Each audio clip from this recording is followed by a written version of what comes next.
magtiwala sa tuwina na sa mangyayari pa ay unahin lamang siya, at sa kung anong pagsubok ay may tagumpay, tiyak ang pag-asa.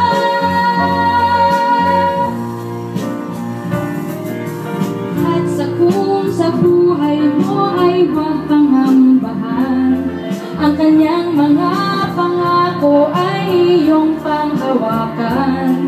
Pagkat di kanya iiwan, ipababayaan man, tunay at tapat kanyang kalooban.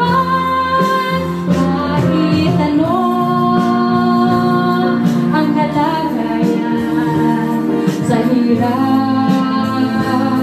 o ginhawa man, Diyos ay pasalamatan.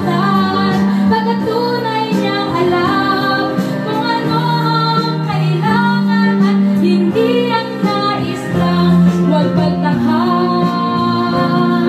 ang layunin niya, magtiwala sa tuwina na sa mangyayari pa ay unahin lamang siya, at sa kung anong pagsubok ay may tagumpay, tiyak ang pag-asa.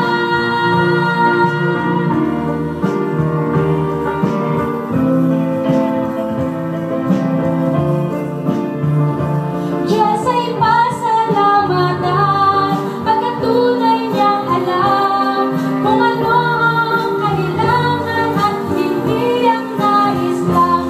Huwag pagtakhan ang layunin niya, magtiwala sa tuwina na sa mangyayari pa ay unahin lamang siya, at sa kung anong pagsubok ay may tagumpay, tiyak ang pag-asa.